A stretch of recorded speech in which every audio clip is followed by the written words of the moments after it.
Hello students, welcome to বৈরাগ্য শিক্ষা নিকেতন। আজকের এই ভিডিওতে আমি ক্লাস 6 বা ষষ্ঠ শ্রেণীতে পাঠ্য শঙ্কর সেনাপতি এই গল্পের প্রশ্ন উত্তর নিয়ে আলোচনা করছি।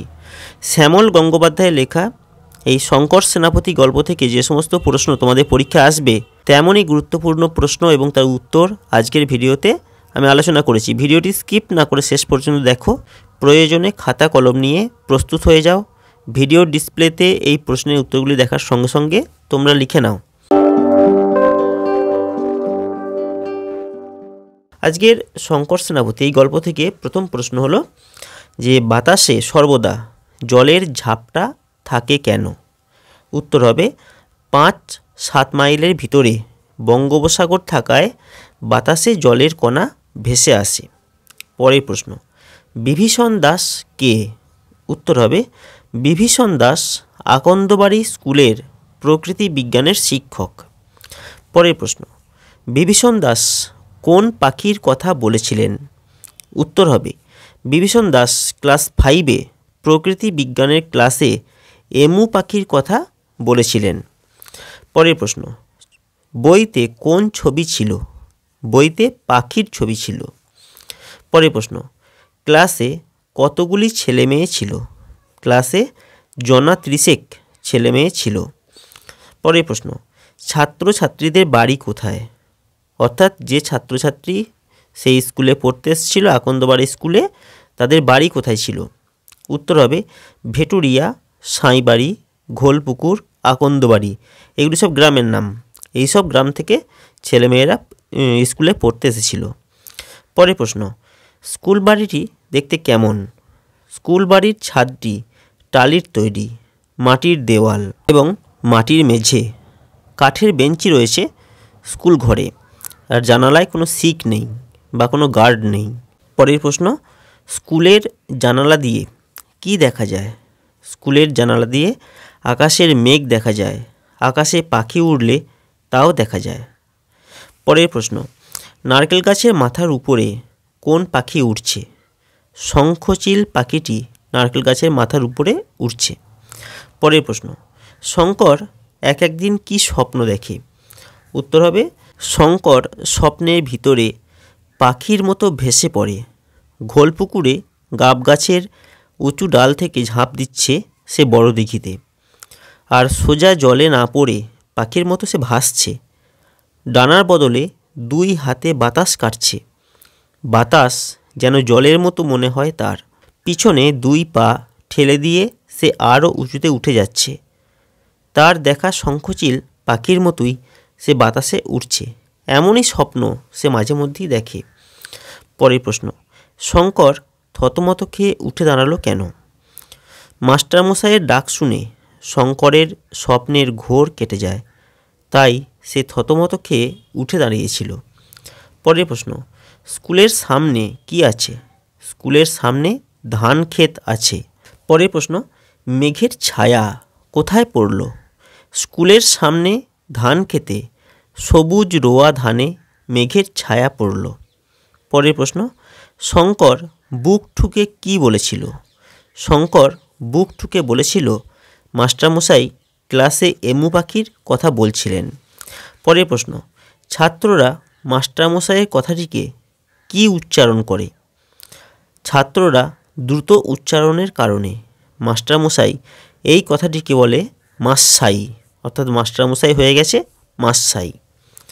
পরের প্রশ্ন, শঙ্কর এমু পাখি কোথায় দেখেছিল? ঘোলপুকুরে বড় দিঘির পাড়ে সবেদা গাছের ডালে শঙ্কর এমু পাখি দেখেছিল।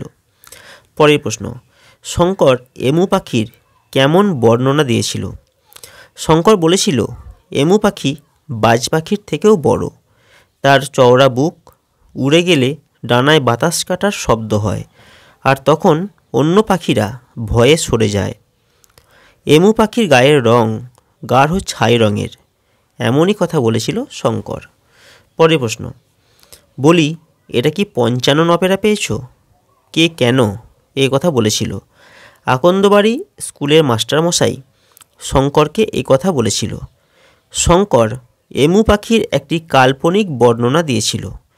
সে বলেছিল এমু পাখি খুব বড়, তার চওড়া বুক, উড়ে গেলে তার ডানায় বাতাস কাটার শব্দ হয়, আর তখন অন্য পাখিরা ভয়ে সেখান থেকে সরে যায়। তার এই বর্ণনা শুনে মাস্টারমশাই ব্যঙ্গ করে তাকে বলেছিল, এটা কি পঞ্চানন অপেরা পেয়েছো? পরের প্রশ্ন, এমু পাখি কোথায় থাকে? এমু পাখি আন্দিজ পর্বতমালায় থাকে। পরের প্রশ্ন, এমু পাখি কতগুলি ডিম পাড়ে? এমু পাখি 3 বছরে একবার মোটে 2টি করে বড় ডিম পাড়ে। পরের প্রশ্ন, এমু কেমন পাখি? এমু হলো দৌড়বাজ পাখি, খুব ভালো দৌড়াতে পারে। শঙ্কর মুষড়ে পড়ল কেন? উত্তর হবে, শঙ্কর এমু পাখির যে বর্ণনা দিয়েছিল তা মাস্টারমশাইয়ের দেওয়া বর্ণনার সঙ্গে মেলে নাই, তাই শঙ্কর মুষড়ে পড়েছিল। পরের প্রশ্ন, সারা ক্লাস হাসিতে ফেটে পড়ল কেন?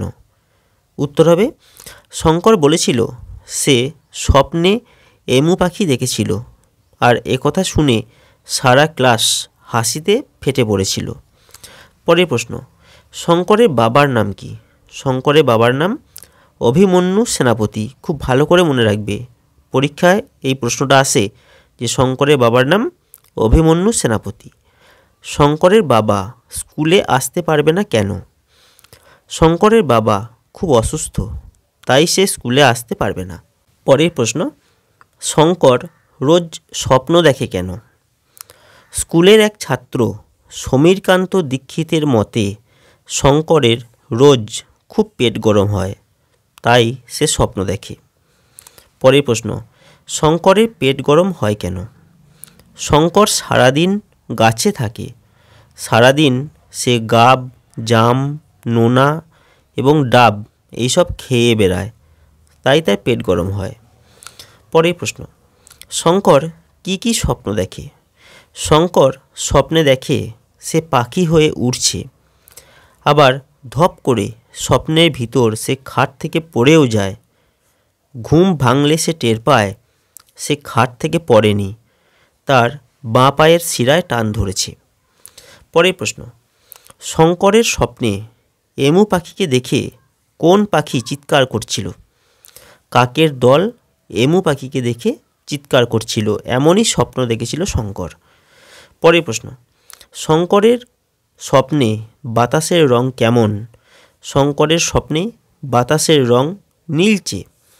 পরের প্রশ্ন, শঙ্করের স্বপ্নে বাড়িঘরের রং কেমন? শঙ্করের স্বপ্নে বাড়িঘরের রং হলো খয়েরি।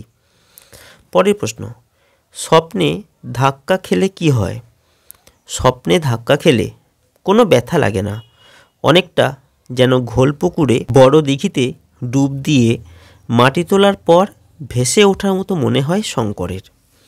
পরের প্রশ্ন, পাখি দেখার জন্য কি কি সাবধানতা নিতে হবে? মাস্টারমশাই বলেছিলেন পাখি দেখার জন্য যখন মাঠে বা বাগানে ঘুরবে তখন খুব সাবধানে পা টিপে হাঁটতে হবে, পায়ের শব্দ হলে হবে না।